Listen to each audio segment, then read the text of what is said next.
आज की वीडियो में दोस्तों हम एकदम सिंपल वर्ड्स में समझेंगे कि ब्लॉकचेन है क्या चीज़।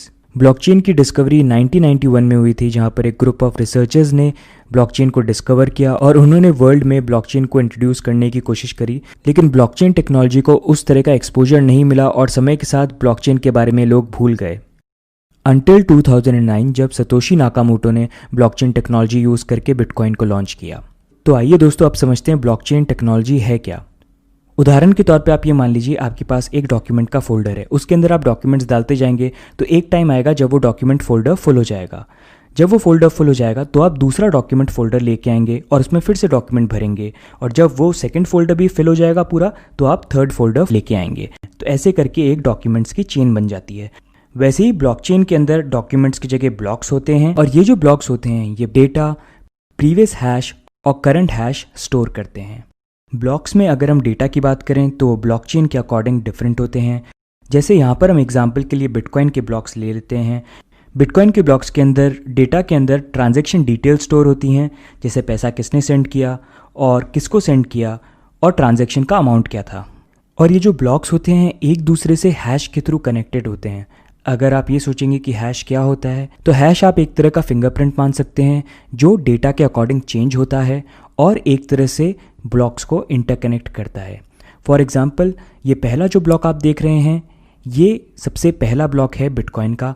तो इसका अगर प्रीवियस हैश की हम बात करें तो वो होगा ब्लैंक, क्योंकि ये फर्स्ट ब्लॉक है। और इसी ब्लॉक को बोला जाता है जेनेसिस ब्लॉक, जहां से ब्लॉक स्टार्ट होते हैं और बिटकॉइन की चेन स्टार्ट होती है। इस ब्लॉक के अंदर जो डेटा डाला जाएगा उसके अकॉर्डिंग इसका करंट हैश जनरेट होगा। जब ये ब्लॉक फुल हो जाएगा तो एक नया ब्लॉक जनरेट हो जाएगा और उस ब्लॉक में प्रीवियस हैश के अंदर ब्लॉक नंबर 1 का हैश आ जाएगा। सेकंड ब्लॉक के अंदर भी डेटा के अकॉर्डिंग नया हैश जनरेट होगा, और जब वो ब्लॉक फुल हो जाएगा तो थर्ड ब्लॉक बन जाएगा और उसमें प्रीवियस हैश की जगह सेकंड ब्लॉक का करंट हैश आ जाएगा। इसी तरह से नए ब्लॉक बनते जाते हैं, उसमें डेटा स्टोर होता है और डेटा जब फुल होता है तो नए ब्लॉक्स बनते जाते हैं, और इसीलिए इसको ब्लॉकचेन बोला जाता है। एक ब्लॉक्स की चेन जो एक के बाद एक नए ब्लॉक्स बन रहे हैं लेकिन एक दूसरे से इंटरकनेक्टेड हैं। तो आप यहाँ पर देख सकते हैं थर्ड ब्लॉक कनेक्टेड है सेकंड ब्लॉक से और सेकंड ब्लॉक कनेक्टेड है फर्स्ट ब्लॉक से।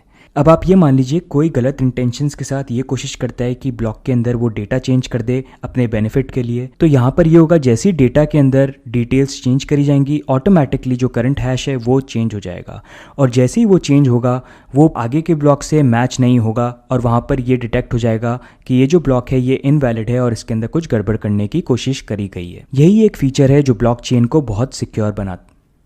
अब अगर हम ये बात करें कि ये ब्लॉकचेन स्टोर कहाँ पर होती है और चलती कैसे है, तो बिटकॉइन ब्लॉकचेन चलती है प्रूफ ऑफ वर्क के ऊपर, जहाँ पर बिटकॉइन नेटवर्क को चलाने के लिए या बिटकॉइन ब्लॉकचेन को चलाने के लिए कंप्यूटिंग पावर की जरूरत पड़ती है। ये कंप्यूटिंग पावर मिलती है बिटकॉइन माइनर्स से, जो जीपीयू ग्राफिक कार्ड यूज करके या फिर एसेक माइनर्स यूज करके माइनिंग करते हैं। ये जो माइनर्स बिटकॉइन नेटवर्क से कनेक्ट होकर बिटकॉइन नेटवर्क को कंप्यूटिंग पावर देते हैं। इनको नोड्स भी बोला जाता है, और इन्हीं नोड्स के ऊपर पूरी की पूरी बिटकॉइन की ब्लॉकचेन भी स्टोर होती है। इसका मतलब ये है कि दुनिया में जितने भी नोड्स रन हो रहे हैं या जितने भी माइनर्स हैं जो कंप्यूटर्स के थ्रू बिटकॉइन नेटवर्क को पावर दे रहे हैं, उनके कंप्यूटर के ऊपर पूरी कंप्लीट बिटकॉइन की ब्लॉकचेन स्टोर होती है, और विद टाइम जैसे जैसे नए ब्लॉक्स बनते हैं वो उसमें ऐड होते रहते हैं और अपडेट होते रहते हैं।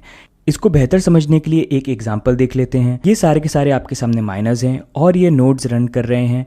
इन्हीं नोड्स पे जाके जितना भी बिटकॉइन के ब्लॉक्स जो जनरेट हो रखे हैं उसका पूरा डेटा स्टोर होता है। दुनिया में जितने भी कंप्यूटर्स हैं या जितने भी माइनर्स हैं उन सब के कंप्यूटर पे बिटकॉइन की जो ब्लॉकचेन है वो पूरी कंप्लीटली स्टोर्ड होती है। अब देखते हैं जब एक नया ब्लॉक बनता है तो होता क्या है। जैसे ही नया ब्लॉक बनेगा वो इन सब नोड्स के पास, चाहे दुनिया में कितने भी नोड्स रन हो रहे हों या जितने भी माइनर्स हो, उन सब माइनर्स के नोड के ऊपर ये ब्लॉक की इन्फॉर्मेशन जाएगी और उनके पास जो ब्लॉकचेन की डिटेल स्टोर्ड है वहाँ पर ये ब्लॉक्स अपडेट हो जाएंगे। तो इस तरह से अगर बिटकॉइन ब्लॉकचेन की आप बात करें और उसकी ट्रांजैक्शन डिटेल्स की बात करें, इस तरह से वो अलग अलग नोड्स के ऊपर सेव होते हैं, अलग अलग लोगों के पास जाके सेव होते हैं। इसलिए ये काफ़ी सिक्योर रहता है, क्योंकि इसके साथ टैम्पर करना या फिर इसके अंदर कुछ चेंज करना बहुत मुश्किल हो जाता है, क्योंकि हर एक ब्लॉक एक दूसरे से लिंक्ड है। तो अगर एक जगह पे एक ब्लॉक के साथ कुछ टैम्पर करके चेंज भी करा गया, बाकी जितने भी लोग हैं जिनके पास ब्लॉकचेन स्टोर्ड है उनके पास डिटेल्स डिफरेंट होगी, और जब उससे कोई ब्लॉक मैच नहीं होगा तो वो इनवैलिड हो जाएगा और वो फ्लैग हो जाएगा। उदाहरण के तौर पे हम यहाँ पर ये ब्लॉकचेन देखेंगे और ये है ब्लॉक नंबर 1 जिसको आप जेनेसिस ब्लॉक बोल सकते हैं।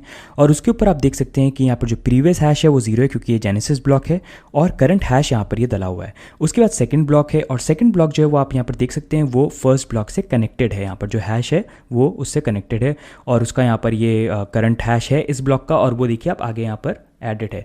ऐसे करके एक दूसरे से ये सारे के सारे जितने भी ब्लॉक्स हैं ये एक चेन के थ्रू कनेक्टेड हैं और ये एक ब्लॉक चेन बना रहे हैं।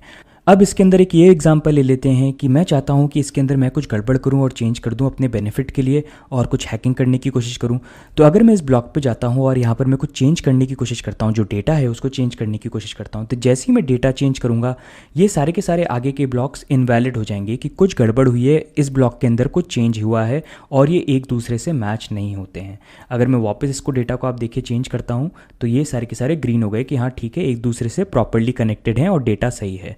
तो इसलिए ब्लॉकचेन को काफ़ी रेवोल्यूशनरी माना जाता है और ये माना जाता है कि फ्यूचर में ब्लॉकचेन बहुत यूज़ आएगी क्योंकि एक तरीका है जहां पर आप डिटेल स्टोर कर सकते हो और एक बार अगर ब्लॉक बन गया तो उसके अंदर बैकडेट में जाके कोई भी डिटेल्स चेंज करना पॉसिबल नहीं है। तो ये एक ट्रांसपेरेंसी के लिए बहुत अच्छी टेक्नोलॉजी है जिसको यूज़ करा जा सकता है। एग्जाम्पल के तौर पे हम ये लेते हैं कि जैसे आप घर खरीदते हैं या फिर आप लैंड खरीदते हैं तो आपको पट्टे मिलते हैं या फिर आपको सर्टिफिकेट मिलता है जो ये आपको एक तरह से प्रूव करता है कि ये जो लैंड है इसके ओनर आप हैं। ऐसी प्रॉब्लम आज की डेट में भी आती है कि जहाँ पर आपने खुद ने घर खरीदा है पैसे दे के भी, वहाँ पर भी आपको ऐसी प्रॉब्लम में फंसना पड़ जाता है जहाँ पर आप ये क्लेम ही नहीं कर पाते हो कि जो ये घर है ये मेरा है या किसका है, क्योंकि इस चीज़ के रिकॉर्ड जो है वो इस तरह से स्टोर्ड है कि उसको कोई भी मैनिपुलेट कर सकता है, कोई भी चेंज कर सकता है। हाउसिंग सोसाइटी के साथ मिलकर या फिर पैसे खिला के वो रिकॉर्ड्स को चेंज कर सकते हैं और पट्टे इशू कर सकते हैं डुप्लीकेट।